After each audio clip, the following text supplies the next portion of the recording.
The Unholy Feminine. So, the original title of this was going to be Every Woman is Her Own Cabal. When I say cabal, I refer to, a lot of people believe that there are secret groups, secret organizations that um, secretly cause pain and suffering to others um, globally, right? Um, Organized groups of people who cause suffering and pain to people systematically, right? Unknown, uh, unanimous. Um, they have full anonymity and no one knows who they are. So, women are their own cabal is kind of the second aspect of the unholy feminine aspect of women. Is that with this archetype of a woman, you get a person who is never discovered. They're never unsheathed. They're never unveiled to the people around them. They maneuver through situations in such a way that they're never discovered on a grand scale. And the people who discover them are always isolated from the people they can warn or tell as a result of their of how they're perceived.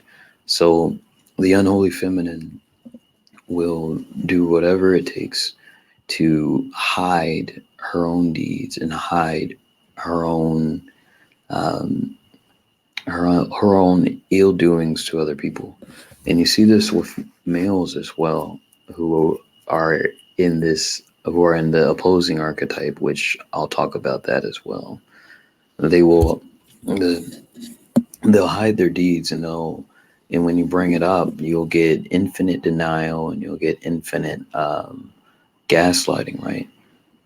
With the unholy feminine, you get gaslighting, and you get a situation where the thing that you're talking about magically becomes something that doesn't matter as a result of the way that they are speaking to you. It's like they're putting you under a spell. So when you believe you're in a position where you know exactly what they're doing and what they've done to you, the way that they respond to you is in such a way that you no longer have a case, and even in your mind you feel that there is nothing, that what you've said does not matter. It's fascinating to watch it happen, but this isn't just something that, even this isn't even just something that women do. You get this with high level narcissistic men, things like that. People that are skilled in convincing you that the things that you clearly know that are happening are wrong, and then you clearly know that they were a product of the unholy feminine. Um, they often sabotage your reputation before you can unveil them to others, and um, it kind of acts as a way of protecting their it protects their reputation. But one of the reasons why they can do this so easily is because when they're in relationships, or whatever you would call it, with another person, many times they're several degrees separated in terms of emotion from the other person. Their emotions are withdrawn from the person without the person even knowing. It's like it'd be the equivalent of what would it be? So it'd be the equivalent of taking all your belongings out of the house, putting it in a car, and leaving your children, right? I don't know how to explain that in a way, but emotionally speaking, you're just silently leaving the person and going countries and states away. Um, However, that process is, um, there's aspects of that I think um, are very dark.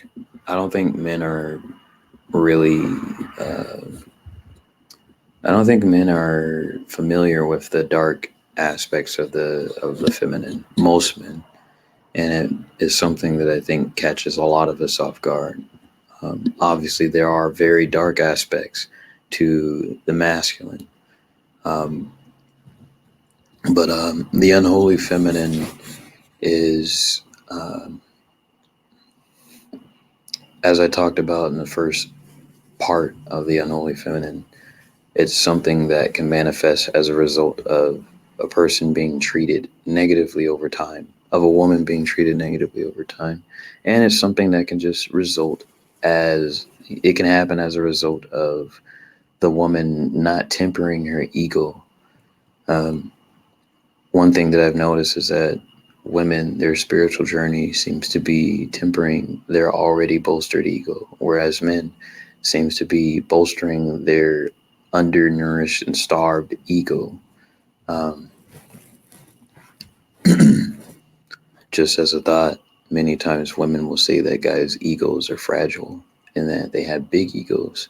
But I've noticed most times when people say things about certain groups, a lot of times it can be attributed to their own projection if it's not based in any otherwise deeper thought. If it's just said whimsically, just at a glance, right, capriciously, then it's a projection of their own insecurities, a projection of their own thoughts and values. They see the other person as a version of themselves, and they're simply just telling the world who they are. Um,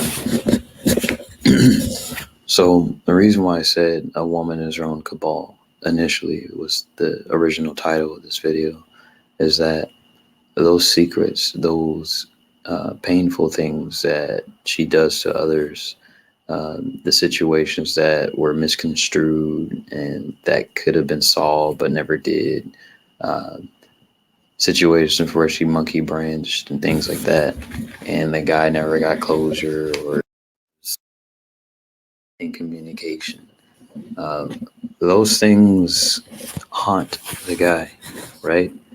And that haunting is something that always happens because the unholy feminine, the reason why they're the unholy feminine is because they're never held accountable for their actions.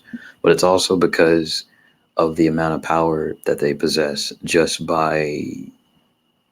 uh, just by their mere existence. This causes a very easy, it creates a very easy passage into darkness when you have access to what you want so easily and you have no struggle. And the difference between the unholy feminine and the sacred feminine heroine is that there is struggle in the sacred feminine heroine archetype. The sacred heroine struggles and with her own virtues. She struggles with her duty to others, and she sacrifices her own needs for the sake of others. But the unholy feminine sacrifices others' needs for the sake of her own. So it's kind of a flip. um, so the nature of these archetypes is just to compare and contrast and to kind of present ideas that may not otherwise be spoken about in the mainstream, right? Because these ideas are not very popular, widely considered misogynistic, things like that. But I would contend that it has a purpose, and that um, throughout the negative and positive archetypes, we can kind of glimpse into the deeper aspects of human nature that we might otherwise never look at because we're too afraid. The unholy feminine.